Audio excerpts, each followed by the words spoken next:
Algebra students. We are continuing with Unit 10. We had started Unit 10 before spring break, and so you should have all of the materials for Unit 10, both of the packets.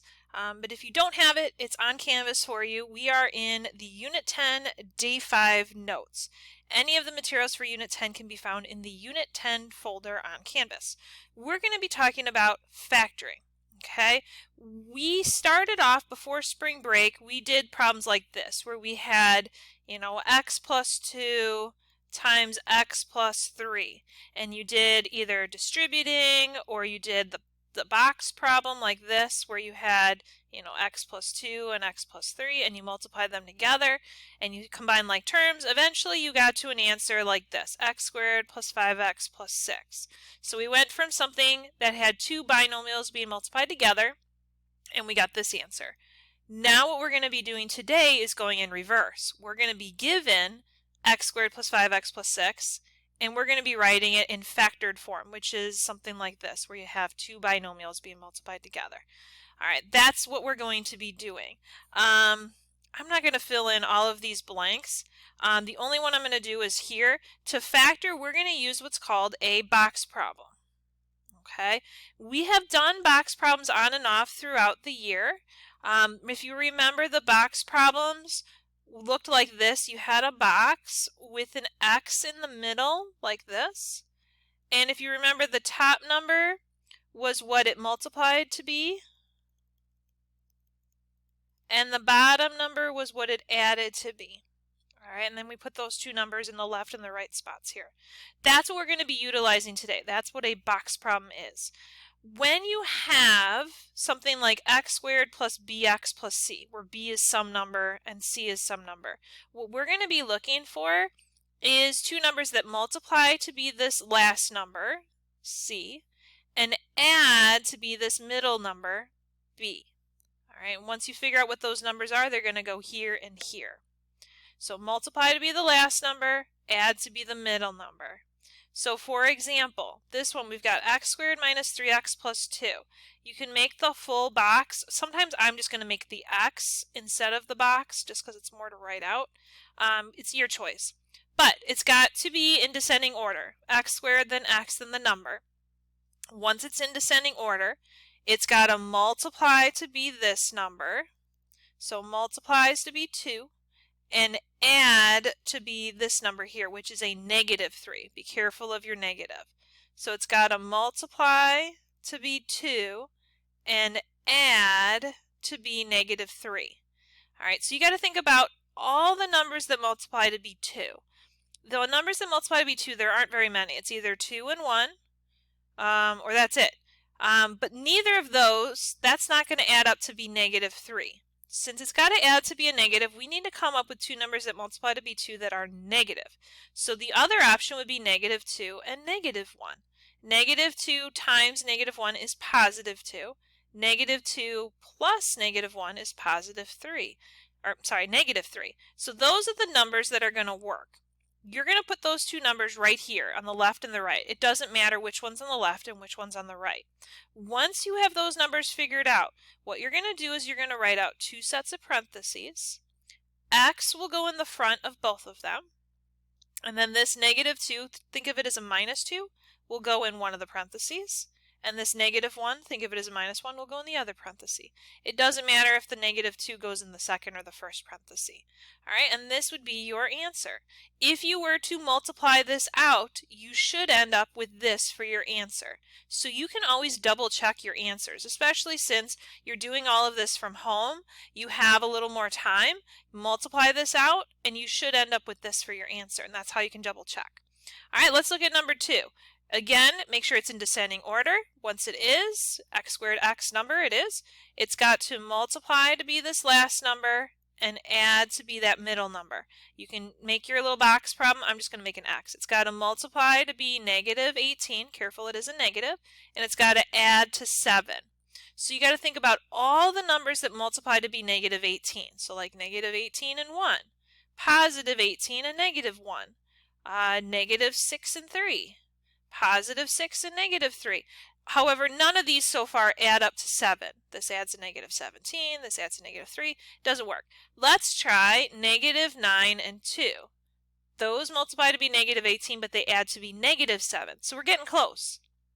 So just swap the negative. If you're close, you're just off by a negative, swap the negative. So 9 and negative 2 will multiply to be negative 18 and add to be 7. Once you have that, you write your two sets of parentheses. The x goes in the front of both.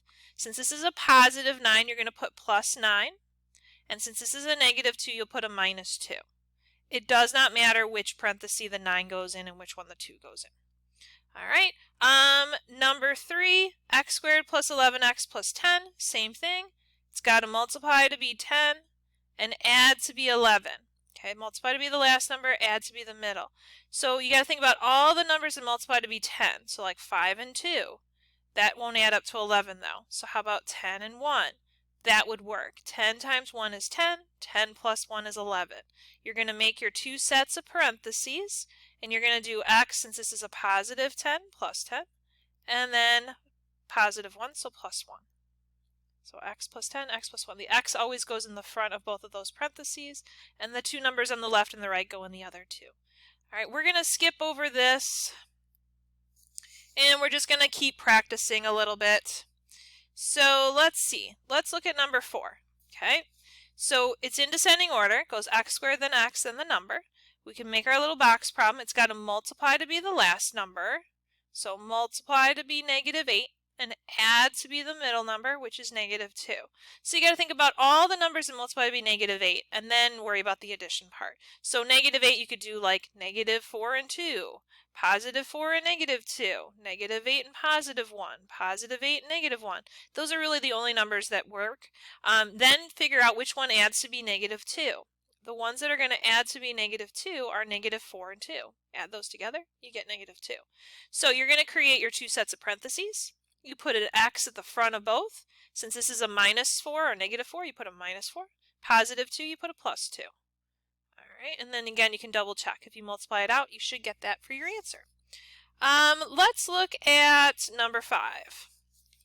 So with number 5, you're going to have, it's got to multiply to be the last number, 6, and add to be that middle number, negative 5. And again, make sure it goes x squared, x, and then the number. You may have to rearrange stuff before you just go straight to the box.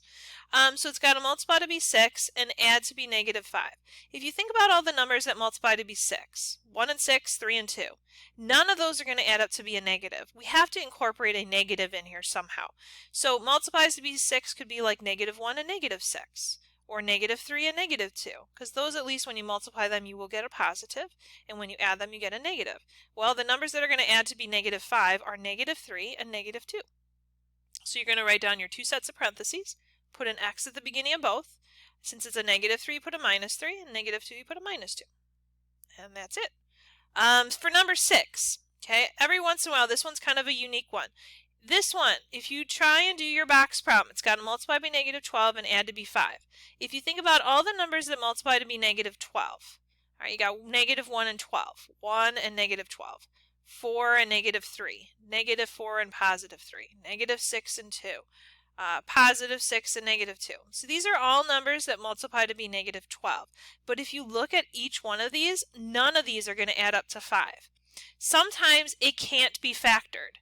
So if it can't be factored, you can either just put can't be factored, or you might see the word prime. Prime means that it can't be factored. So if you see that word from time to time, that's what that means. All right, let's go to the back. We'll do a couple more here. Let's look at number 7. Well, let's see. Let's look at number 7. So for this one, it's in descending order. It's got to multiply to be 20 and add to be 9. All right, so you got to think about all the numbers that multiply to be 20.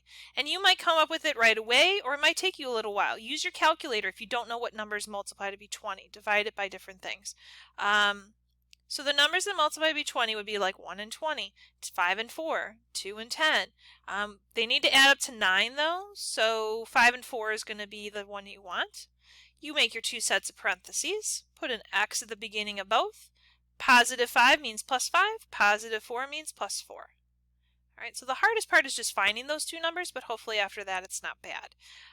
Number 8, you've got x squared minus 9x plus 20. So you're going to make sure it's in descending order, which it is. It's got to multiply to be 20, and this time add to be negative 9. So we know we need to incorporate some negatives. So we're not going to want to use any of these because none of those are going to add up to be a negative. So we're going to use negatives instead. So like negative 1 times negative 20. That will give you a positive. Negative 4 and negative 5.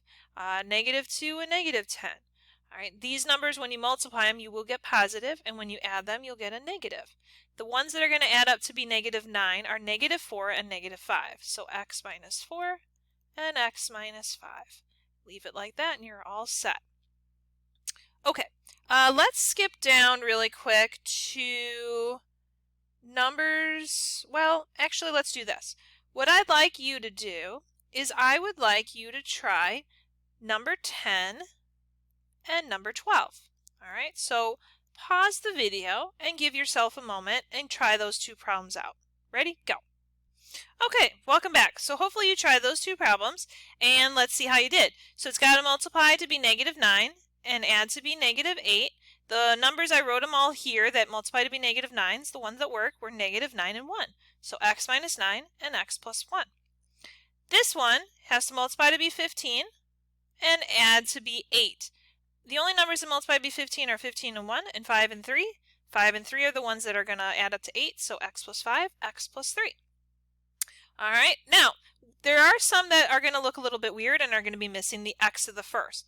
X squared minus 9, how else could we rewrite this? Could be x squared plus, since there's no x, you could think of it as plus 0x minus 9. And then once you have that, it's going to be plugged in the same way as the other ones. It's got to multiply to be the last number, negative 9, and add to be 0. So think about the numbers that multiply to be negative 9. All right, negative 9 and 1, 9 and negative 1, negative 3 and 3. The numbers that are going to add up to be 0 are negative 3 and 3. Negative 3 plus 3 is 0. Once you have those, you put them inside the parentheses. You'll have x minus 3 and x plus 3. All right, so if you see any of those, you can just put a 0x. So for example, number 14, you can do x squared plus 0x minus 16. All right, it's got to multiply to be the last number, negative 16, and add to be 0. Think about the numbers that multiply to be 16, negative 16. The only ones that are going to multiply to be negative 16 and add to be 0 are negative 4 and 4. So it's going to be x minus 4 and x plus 4. All right. Sometimes you'll try it and it won't quite work, like x squared plus 4. All right, if you try that one, you're going to have x squared plus 0x plus 4. This one's got to multiply to be 4 and add to be 0. The only numbers that multiply to be 4 are like 2 and 2, 4 and 1, negative 2 and negative 2, negative 4 and negative 1. None of those are going to add to 0. So this one can't be factored at all or is prime. All right, the other way you can call it is prime. Your choice. Okay. I'd like you to try number 16 and 19. All right, ready? Go ahead. Okay, so let's see how you did. With number 16, you can rewrite it as x squared plus 0x minus 121. It's got to multiply to be negative 121 and add to be 0. Those numbers are negative 11 and 11. So it'd be x minus 11 times x plus 11. The second one is x squared plus 0x minus 4. It's got to multiply to be negative 4, add to be 0. Those numbers are 2 and negative 2. So x plus 2 times x minus 2. All right. And then the only other problems that are kind of weird are these ones down here. If it says find the dimensions of a rectangle with an area of x squared minus 6x plus 9, that just means factor. You're just going to do it like you normally would. You're going to find the two numbers that multiply to be 9 and add to be negative 6. The two numbers that multiply to be 9 and add to be negative 6 are negative 3 and negative 3. And so this would be x minus 3 times x minus 3. All right. And same with the bottom one here. You're just figuring out what multiplies to be negative 72 and adds to be negative 1. And you can go through all those numbers, but the two numbers that work are negative 9 and 8. So it would be x minus 9 and x plus 8. All right. So thanks for listening.